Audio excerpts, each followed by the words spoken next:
Assalamualaikum warahmatullahi wabarakatuh. Saya Muhammad Taufan Hidayat. Saya sebagai konselor ingin melakukan sesi wawancara bersama klien saya. Baik, bisa diperkenalkan namanya dulu. Perkenalkan, nama saya Ilham, umur 23 tahun, pekerjaan polisi. Oke, baik. Saya ingin bertanya kenapa Anda ingin menjadi polisi?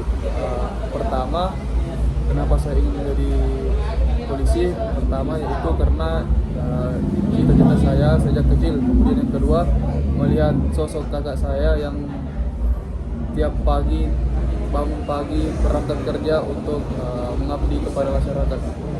Oke, baik. Jadi kalau boleh tahu udah berapa tahun dinas, Pak? Saya sudah 5 tahun dinas. Oh, 5 tahun. Jadi selama 5 tahun itu apakah ada mendapat tantangan selama melakukan pekerjaannya? Tentu saja banyak ya, karena polisi ini salah satu instansi atau pekerjaan yang bersentuhan langsung dengan masyarakat. Jadi itu adalah menjadi salah satu tantangan kami sebagai anggota polisi. Oke, baik. Jadi apakah dengan tantangan tersebut Anda merasa menyesalkah dan jadi polisi atau ada perasaan lain yang timbul? Justru karena adanya tantangan itu saya merasa tertantang bagaimana menjadi polisi yang baik, polisi yang dapat dicontoh oleh masyarakat. Oke, baik. Kalau boleh tahu Anda anak keberapa dalam keluarga? Saya anak ketiga. Oh, ketiga. Jadi mungkin selama 5 tahun dinas itu Anda mendapat tantangan tapi Anda menerimanya dengan baik ya?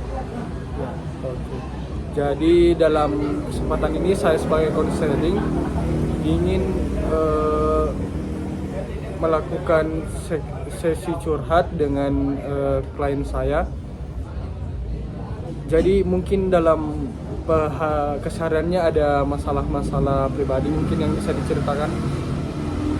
Mungkin kalau masalah pribadi kayak contoh seperti kayak kadang ada saatnya kayak saya tuh malas pergi kerja itu, kadang mau cepat pulang tapi ya begitu, karena kita sudah berjanji bersumpah untuk mengabdi kepada masyarakat ya, jadi itu menjadi resiko kami sebagai anggota polisi.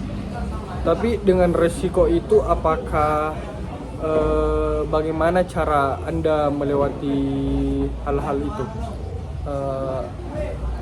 Saya mengingat perjuangan saya sebelum menjadi polisi, bagaimana keinginan saya, niat saya, dan melihat orang-orang lain yang ingin mendapatkan seragam seperti saya. Itu membuat saya menjadi termotivasi untuk tetap bersemangat dalam melaksanakan tugas. Baik. Jadi Anda memplayback perjuangan Anda. Jadi baik. Tapi apakah dalam berdinas itu ada mungkin motivasi-motivasi yang Anda berikan kepada diri Anda sendiri atau bagaimana? Kalau motivasi berdinas tidak ada, tapi mungkin saya sering melihat kayak senior-senior yang mungkin sudah berapa puluh tahun dinas, banyak yang mungkin berhasil karena salah satunya karena mungkin tanggung jawabnya, mungkin pengabdiannya kepada masyarakat, sehingga itu berdampak balik kepada diri mereka. Oke, baik. Namun pada saat ini kita dapat melihat instansi Polri ini banyak sekali mendapat sentimen-sentimen negatif dari masyarakat. Apakah pengorbanan Anda berdinas sebagai polisi itu apakah berbanding sama dengan apa yang Anda terima? Mungkin bisa bilang gaji atau apapun itu yang Anda dapat selama berdinas ini. Ya, kalau masalah pendapatan ya alhamdulillah sesuai dengan apa yang kami sudah tanda tangani di awal sebelum menjadi anggota Polri. Oke, baik. Jadi sebagai polisi ini apakah Anda juga tetap mempunyai masalah-masalah pribadi mungkin yang bisa diceritakan? Ya, tentu saja karena polisi juga manusia, jadi saya juga mempunyai masalah pribadi, contohnya masalah keluarga, masalah tentang percintaan, masalah tentang pendidikan saya bingung harus memilih antara pendidikan, karir ataupun percintaan. Oke, baik. Tapi dalam keluarga Anda apakah disupport mungkin sama orang tua atau bagaimana? Tentu orang tua selalu mensupport apa pilihan saya. Mereka selalu mensupport saya apapun pilihan yang saya pilih. Oke, baik. Tapi dalam keluarga Anda apakah sering bertengkar dengan orang tua atau mungkin dengan pikiran yang tidak sejalan tentang hal apapun? Beberapa kali saya sering bertengkar dengan orang tua saya tentang beberapa hal, perbedaan pendapat, namun kami selalu menemukan titik di mana pendapat-pendapat kami itu kami kemukakan, kemudian kami diskusikan sehingga mendapatkan solusi yang terbaik untuk kami sekeluarga. Oke, baik. Memang sih kalau dalam keluarga itu pasti selalu ada pertengkaran. Namun kita sebagai anak dan orang tua itu harus selalu sharing-sharing, karena kita tidak bisa tahu cara jalan keluarnya kalau kita tidak saling mengeluarkan pendapat. Nah, saudara ini pasti mendapat orang tua yang suportif, juga pasti selalu mendukung apa yang Anda lakukan. Namun, apakah orang tua Anda punya tuntutan sendiri kepada Anda?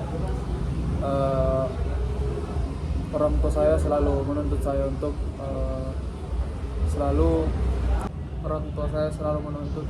untuk mengedepankan pendidikan terlebih dahulu. Namun di sisi lain saya juga butuh yang namanya pasangan, butuh yang namanya cinta begitu. Oke, baik. Ya sih, kita memang sebagai makhluk sosial itu selalu membutuhkan orang lain. Kita selalu meminta bantuan orang lain. Apalagi kita sebagai laki-laki kan butuh juga namanya support system. Namun dengan pilihan orang tua yang seperti itu kita pasti akan terbebani kan. Namun bagaimana sih kalau kita sebagai anak harus mendengar orang tua? Maaf kalau boleh tahu, orang tua menuntut itu karena apa sebelumnya? Mungkin salah satunya karena mungkin mereka mempunyai pengalaman, entah pengalaman diri mereka sendiri ataupun orang lain. Tapi saya yakin mereka seperti itu karena mereka ingin melihat saya menjadi yang lebih baik, menjadi yang terbaik menurut mereka. Namun apakah ada saudara setuju dengan hal itu? Saya setuju, namun ada beberapa hal yang saya tidak sependapat dengan mereka, terutama tentang percintaan yang mungkin mereka mengatakan bahwa percintaan itu tidak terlalu penting. Baik. Apakah sekarang saudara sudah ada pasangan? Sudah. Sudah. Dan apakah orang tua saudara tahu tentang hal itu? Sudah. Namun mereka masih belum terlalu setuju tentang hal itu. Hal tidak setujunya ini hal tidak setuju ke orangnya atau dengan hubungannya? Dengan hubungannya. Oh, berarti saudara ini belum bisa dikasih kebebasan untuk pacaran. Oke. Sebenarnya sebagai orang tua sih pasti takut dengan hal-hal yang mungkin nanti merugikan saudara. Namun memang kita sebagai pribadi kan pasti butuh itu, kembali lagi pasti butuh itu. Namun namanya orang tua kan pasti harus didengar. Namun apakah saudara tidak pernah melakukan sharing session bersama orang tua mengenai hal itu? Seringkali kadang saya juga ingin melakukan sharing-sharing dengan orang tua, namun saya juga takut bila mana orang tua saya menolak atau tidak setuju dengan apa yang saya ingin ungkapkan, terutama masalah percintaan, karena saya sudah mengetahui bahwa mereka tidak terlalu setuju untuk saat ini. Tapi Mas belum coba berarti? Saudara belum coba? belum. Oke. Jadi saran saya sih dengan umur yang sekarang dan apalagi saudara sudah punya pekerjaan kan, mungkin waktunya sudah mulai serius ke percintaan jenjang selanjutnya, sudah tidak ada lagi pacar-pacaran. Mungkin saudara harus itu melakukan sharing-sharing, melihat memperlihatkan apa sih kelebihan Mas kalau dengan ini orang, apalagi juga Mas sudah yang umurnya sudah 25 tahun kan harus segera menikah karena tidak baik kalau terlalu lama menikah. Nah, menurut saya juga saudara harus memperkenalkan pasangan saudara dengan orang tua supaya orang tua Anda bisa menilai bahwa apakah baik buruk pasangan Anda itu orang tua yang nilai. Dan kalau misalnya terkesan baik di mata orang tua sih pasti saudara diberi restu dan diberi izin. Dan kalau misalnya jodoh pasti orang tua Anda merestui ke jenjang berikutnya. Nah, kalau menurut saudara, apakah saudara sudah punya pikiran untuk ke jenjang selanjutnya atau menikah begitu? Kalau untuk sekarang belum ya, cuman kalau untuk beberapa tahun ke depan mungkin saya ingin mengusahakan untuk menikah. Baik. Tapi apakah saudara sudah mempersiapkan mulai dari sekarang? Ya, tentu saja. Pertama saya menyiapkan mungkin tabungan. Kemudian kedua hal-hal contoh seperti emosional pikiran kita, karena menikah bukan cuma tentang materi tapi juga tentang bagaimana dua perasaan, dua pendapat, dua kepala bersatu. Jadi saya juga berusaha mempantaskan diri untuk menerima hal tersebut. Oke, baik. Jadi saya ingin bertanya kepada Mas, apakah sebelum menikah saya harus mempersiapkan dulu, mapan dulu, atau menikah dulu? atau sebaliknya? Ya. Oh, baik. Kalau sebenarnya dalam sisi agama itu Tuhan, apalagi agama Islam kan, kita sudah diberikan janji terhadap kita itu dari Tuhan kan. Katanya barang siapa yang telah menikah Allah akan buka rezekinya. Namun dalam kehidupan itu kita sudah memiliki banyak realitanya kan, kita bisa melihat yang belum siap mental dan belum siap materi kan pasti ujung-ujungnya melakukan perceraian. Jadi kalau menurut saya sih memang kita harus menyiapkan materi dan juga kesiapan emosional terhadap sebagai pemimpin keluarga nantinya. Karena jika tidak pasti ujung-ujungnya bakal berpisah. Dan juga kita harus menentukan pasangan yang tepat dulu. Karena kita harus melihat pasangan apakah ingin melakukan berjuang bersama-sama atau memang pasangan Anda mau menerima perjuangan Mas Anda. Jadi sebenarnya kuncinya ada di situ, di pasangan Anda. Karena memang ada beberapa yang cewek yang ingin berjuang bersama dan ada juga beberapa yang tidak mau. Nah, jadi menurut saya sekarang dengan pekerjaan Mas kan memang polisi itu ada gaji. Namun Mas harus bertanya dulu ke diri sendiri apakah gaji ini cukup untuk menafkahi anak dan istri Anda nanti, apakah tidak. Oke, tapi saya ingin bertanya kembali ke Mas, apakah dengan gaji segitu Anda bisa cukup melakukan kehidupan sekarang ini? Kalau untuk gaji sebagai anggota Polri sangat cukup ya, karena saya melakukan beberapa pembagian. Saya membagi gaji saya mungkin ke tabungan, belanja bulanan, untuk orang tua juga. Jadi saya mempersiapkan, saya mengkalkulasi gaji saya hingga dapat mungkin terbagi dengan secukupnya. Jadi sekarang dengan gaji Anda yang seperti itu, Anda sudah memberikan orang tua juga? Ya. Apakah saudara juga mempunyai hobi yang saudara senang lakukan? Ya, saya mempunyai hobi olahraga seperti mungkin jogging, bermain bola, renang, futsal mungkin, bulu tangkis dan lain-lain. Oke, baik. Tapi apakah saudara dengan kesibukan saudara Anda sekarang ini apakah bisa tetap melakukan hal itu? Apakah hal itu cukup mengganggu saudara atau bagaimana?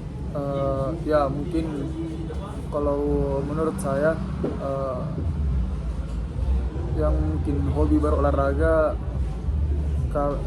di Polri itu kita selalu siap sedia 24 jam harus on call, jadi mungkin ketika waktu berolahraga itu mungkin menjadi kurang, mungkin hanya 2 kali sepekan atau mungkin 1 kali karena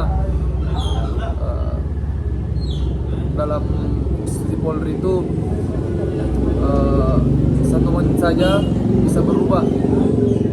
Ya, mungkin seperti itu.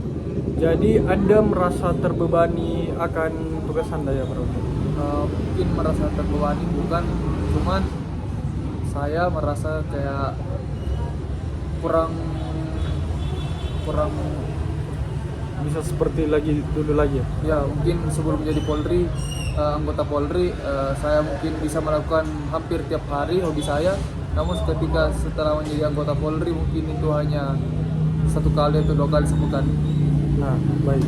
Jadi sebenarnya caranya itu saudara itu sih harus membagi waktunya terlebih dahulu, manajemen waktunya, melihat dulu situasinya bagaimana, apakah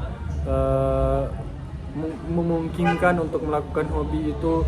Jadi sebenarnya semua tergantung saudara, karena memang di umur segini kan kita pasti sudah mementingkan pekerjaan karena ada tujuan yang ke depan yang akan ditarget nantinya. Nah, jadi dengan hobi tersebut saudara pasti bisa meluapkan emosi-emosinya mungkin. Saya juga ingin bertanya kepada saudara, bagaimana cara saudara kalau dikala lagi stres dengan pekerjaan, apakah saudara punya mungkin bisa dibilang pelarian untuk meluapkan stres saudara? Ya itu tadi, ketika saya mungkin lagi stres, lagi banyak pikiran, saya melakukan itu, misal ke olahraga ringan, mungkin jogging atau jalan santai berapa putaran, atau mungkin pusap di mana begitu. Oke, baik. Tapi saya ingin bertanya lagi kepada saudara, apakah selama Anda berdinas mungkin di Polri sama 5 tahun, udah 5 tahun ya? Ya. Apakah Anda punya penyesalan terhadap hal itu? Kalau penyesalan tidak, tapi mungkin saya merasa agak kurang waktunya untuk berolahraga. Namun itu bukan menjadi masalah bagi saya karena saya sudah memantapkan hati saya untuk mengabdi kepada institusi, mengabdi kepada negara melalui institusi Polri. Oh, baik. Memang di usia yang seperti itu kan memang pasti kita masih ingin melakukan hal-hal yang aktivitas seperti yang muda dulu. Namun memang sekarang kan ada tuntutan pekerjaan. Nah, saran saya sih itu harus menyeimbangkan antara pekerjaan dan hobi-hobi yang Mas punya, karena dengan yang sekarang ini kan kita sudah mempunyai gaji dan pekerjaan dan tanggung jawab yang harus dilakukan. Nah, saran saya sih yang penting tidak dibawa ke hal negatif itu, terus pasti akan bagus ke depannya. Oke, baik, mungkin sampai sini saja sesi wawancara kami. Terima kasih kepada saudara Ilham yang telah melakukan sesi ini. Baik, assalamualaikum warahmatullahi wabarakatuh.